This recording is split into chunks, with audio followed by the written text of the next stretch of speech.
नमस्कार। लघु पाराशरी सिद्धांत पुस्तिका से आज हम श्लोक नंबर 17 का अध्ययन करेंगे। श्लोक नंबर 17 सुयोग विचार के बारे में बताता है। श्लोक इस प्रकार है।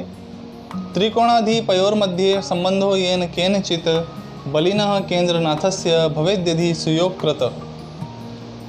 इसका एक एक शब्द का अर्थ है त्रिकोणाधिपयोर्मध्ये अर्थात त्रिकोणाधिपतियों के मध्य में, संबंधो अर्थात संबंध, येन केनचित अर्थात जिस किसी के द्वारा, बलिनः अर्थात बलवान, केंद्रनाथस्य अर्थात केंद्र स्वामी का, भवेद्यदि अर्थात होता है, यदि अर्थात यदि, सुयोग कृत अर्थात शुभ योग।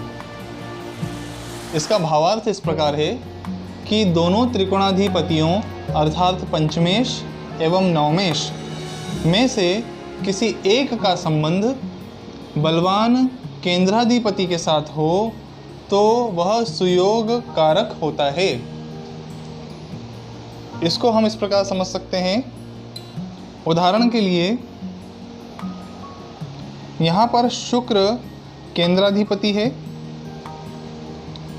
एवं जो गुरु है वह त्रिकोणेश पंचमेश है, तो पंचमेश गुरु दशम भाव में जाकर बैठा हुआ है और यहाँ शुक्र अति बलवान है क्योंकि वह स्वराशि में बैठा हुआ है। दूसरा उदाहरण हम लेंगे। यहाँ पर शुक्र लग्नेश है एवं शनि अपनी उच्च राशि में बैठा हुआ है और शनि यहाँ पर पंचमेश भी है, तो पंचमेश होने के साथ साथ या त्रिकोणेश होने के साथ साथ शनि अपनी उच्च राशि में बैठा है, लग्न में बैठा है, इसलिए यह अति सुयोग कारक होगा। इन दोनों कुंडलियों में एक विशेष बात है कि इसमें हमें यह ध्यान रखना होगा कि केंद्राधिपति बलवान होना चाहिए।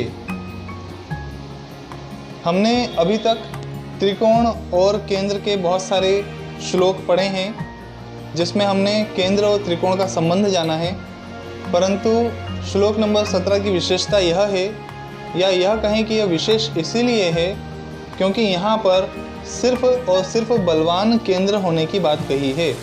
बलवान केंद्राधिपति इन चारों भावों में सबसे ज़्यादा बलवान दशम भाव होता है। यह हमें याद रखना है कि दशम भाव समस्त केंद्राधिपतियों में सबसे अधिक बली होता है, इसीलिए मुख्य रूप से दशम भाव के केंद्राधिपति के साथ में जब भी त्रिकोणेश का संबंध हो तो वह सुयोग कारक होगा। दूसरा कि जैसे कि यह दशम भाव था, यहाँ लग्न भाव है, परंतु लग्न भाव भी बली है क्योंकि यहाँ पर शुक्र स्वयं की राशि में बैठा हुआ है और शनि उच्च राशि में बैठा हुआ है। इसीलिए यहाँ पर हम यह कह सकते हैं कि यहाँ पर भी सुयोग कारक हमें देखने को मिलता है। धन्यवाद।